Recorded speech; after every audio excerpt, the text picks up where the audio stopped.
hardware to the bottom right here, it has 4 feet. The larger Lindy actually has another foot right in the center part, so when you put it down, of course it won't scratch the bottom of the leather. But since this is just a small bag, this one has 4 feet.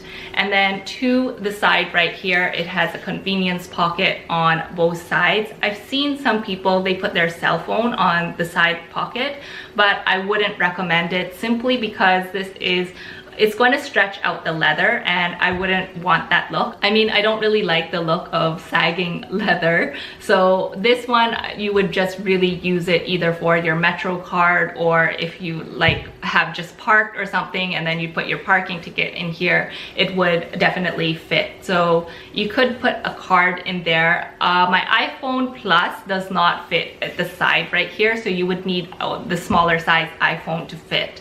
So I do not see why anybody would put their iPhone right here anyways. I don't think it's very secure, but anyways, that is just one point that I wanted to make in this video. So where I would usually put my phone is actually on the inside of this handbag, and this is very easy to get in and out of. I mean, you just have like these 2 small zippers right here, unbutton that, and then pull that open. And what I love about this handbag is that it has such a huge opening. So Clemence leather is going to get softer over time, so you will see a little bit of sagging, especially on the flap area, which doesn't really bother me. But yeah, it just really adds to the appeal actually of the handbag, because when you hold it like this, it kind of makes that sort of dumpling shape. It looks better when there's actually nothing on the inside of the handbag. Right now it just looks crumpled, but anyways, I will show you guys later when the bag is empty. So right now I have like all of my stuff on the inside of this handbag, and yeah, I was going to show you guys my phone. That's right, I'm so sorry, this video is getting a little bit messy, but anyways, this is my iPhone 7 Plus, so it does fit exactly width-wise into the phone, into the bag itself.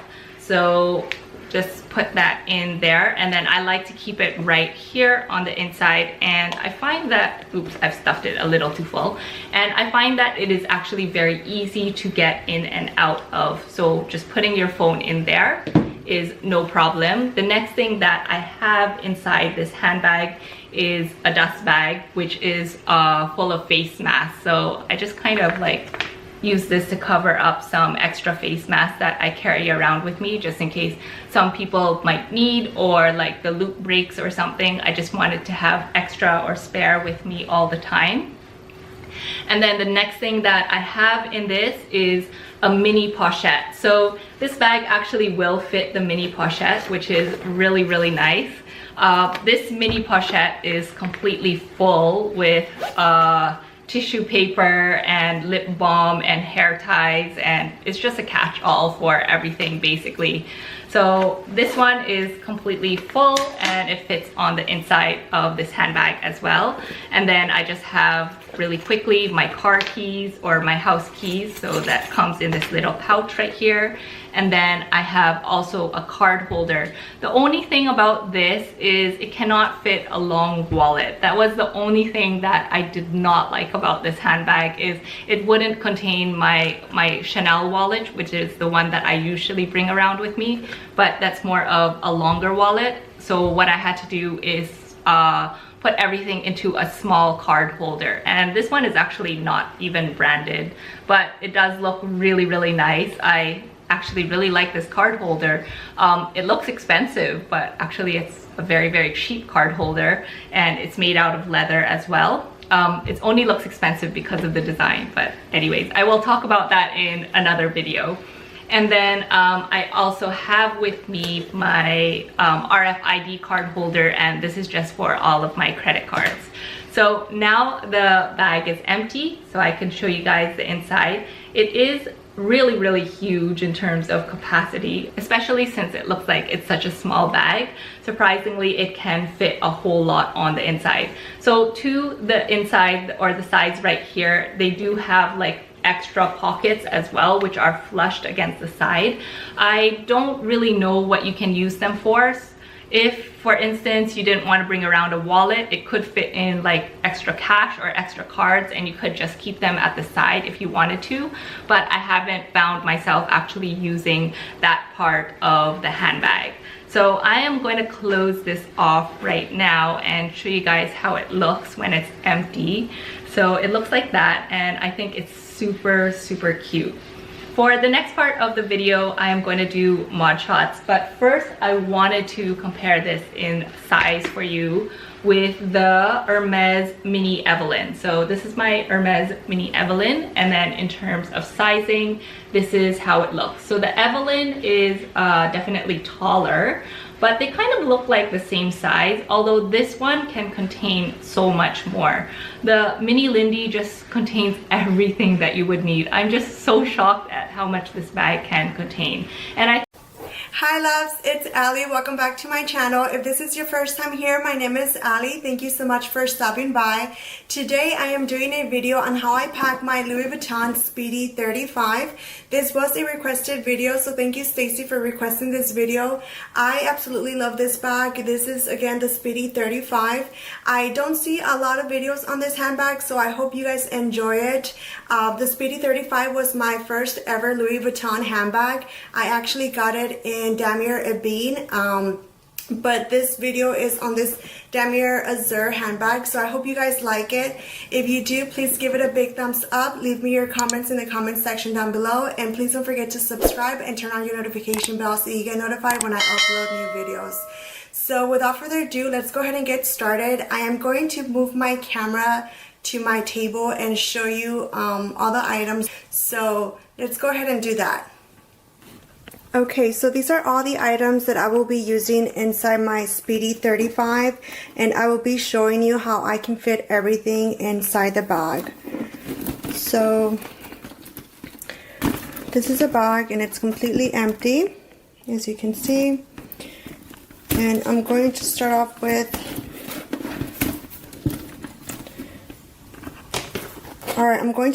my Louis Vuitton desk agenda.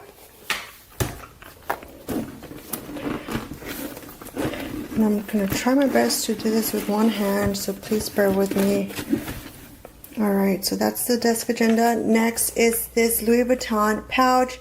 I don't remember the name of this. I think this is the Voyage pouch in the PM size. I don't remember the exact name, but I will add it in the description box for you.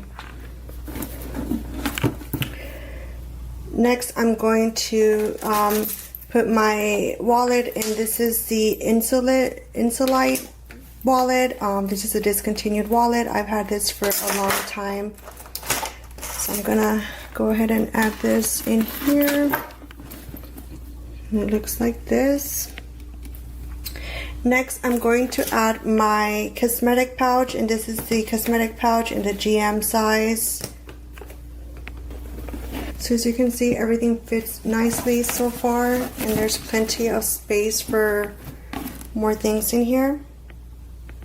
So I'm gonna add my key holder inside this little pouch in here, and this is a zipper. I like to put my key holder in there. Then I am going to add my sunglasses. These are my Ray-Bans, and I'm just gonna put these on the side there. It's like that. Then I'm going to put my umbrella. It's been raining here, so I'll make sure that I carry an umbrella with me at all times. Then I have my new AirPods Pro and this cute case that I got on Amazon. And I'm going to try to do this with one hand. Let's see, like that. That's how everything looks in here. Like I've said in the past, I don't use bag organizers. I use my pouches to organize. I really like how it gives the bag a nice structure. I don't think it looks bad at all. As you can see, it looks super cute and very organized with the pouches. You can use any other pouches. I know Target has some really cute ones, and you can always get some nice ones on Amazon. You can get like your cosmetic pouch, your toiletry pouch, or not toiletry, sorry, your catch-all pouch and just your wallet and, you know, whatever you like to carry in your bag. But if you have everything in pouches, it makes everything a lot easier and a lot more organized. Alright, so that's what my bag looks like with everything inside the bag. I hope you guys enjoy this video. If you like these type of videos and this setup, please let me know in the comment section so I know what you like and what to post for all my future videos. Alright, so please give it a big thumbs up. Leave me your comments in the comment section down below. And don't forget to subscribe and turn on your notification bell for all future videos. Thank you so much for watching, and I will see you next time. Which is supposed to be 4 double stitch, and I only see 1 and 2. The one in the middle, it's not the double stitch, it's single stitch. And this is the best part. The stitching, it's super messy on the other side.